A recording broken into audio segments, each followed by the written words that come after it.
Nice cold Sunday afternoon. I figured I'd make one quick video to add to my little series, I guess, of the swap videos with my explanations and whatnot. A lot of folks ask me about my cooling system. Obviously the motor's this one's out of an 01 or 02 Tahoe. I'm using the factory truck water pump. Now, in regards to the radiator's a stock Olds Cutlass radiator it's a 3-row diesel radiator. This radiator's probably about 10 or 12 years old, but it doesn't have much use on because I really never drove the car too much. So it's a diesel radiator, 3-row, and let's discuss the hoses and stuff a little bit.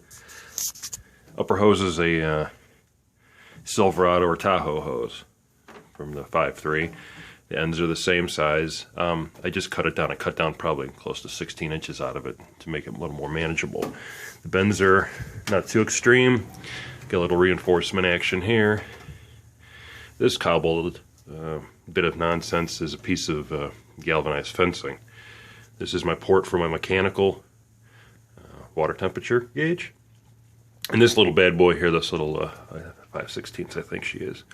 This is for the steam vent. This is very important because the cylinder heads in the LS family engines do not have traditional crossovers like the small block Chevy with the thermostat on top. Instead it uses, as most of you guys already figured out, these little steam ports which get all the little air bubbles out of the heads. It keeps them from getting trapped. So I brazed in a plug, or I welded in a plug, a nipple rather, to hook that up to them. I got a little bit of sealant around here. I had a little weep, but it holds up just fine. That's the upper hose. Truck hose, Silverado Tahoe Suburban 5.3, 6-liter, what have you. I can't remember the Dayco part number off the top of my head. Lower hose is kind of interesting because I think it's an upper hose for a F250 with a straight 6. It's a Gates hose.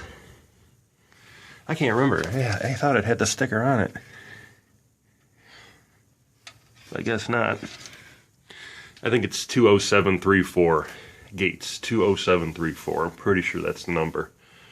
Hose used for the lower straight 6 F250 hose. Other than that, like I said, stock diesel radiator. Cooling fan's interesting. I need to fix a different bracket setup here, but this cooling fan's out of a Lincoln Mark 8.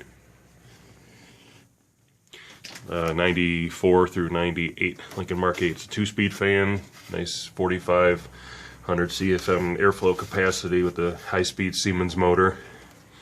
And I'm going to move this. I know it looks hokey. I need to have a little bit of a cleaner look.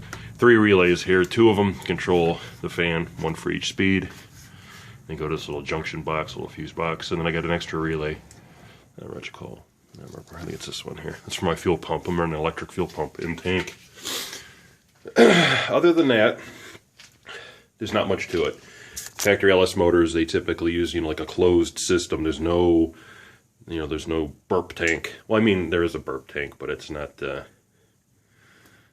it's all sealed. It's all a sealed system. It's not vented like this one is. Other than that, the stock radiator, or I'm sorry, the stock thermostat, it's 210, 195, 210-ish. And because of the location, I usually subtract now 15, 20 degrees. So if my reading comes up 165, it's really around 180 or so on and so forth. Just because of the location of the probe. It's not giving 100% accurate reading. But that's okay. It gives me a ballpark. Any questions, let me know. I just wanted to make a separate video from the other swap videos because, mounts are, one area. You need to understand the motor mounts for the swap and the radiators another. It's the cooling system is very, pretty easy to set up. I mean, if you can figure it out, if you got so far as to figure out how to put an LS motor in your car and you got it mounted, I'm sure you can figure it out, no problem. Any other questions, hit me up, please. And if I don't make another video for you guys, those that celebrate, I wish you all Merry Christmas. So just in case I don't see you before then, y'all take care. Thank you.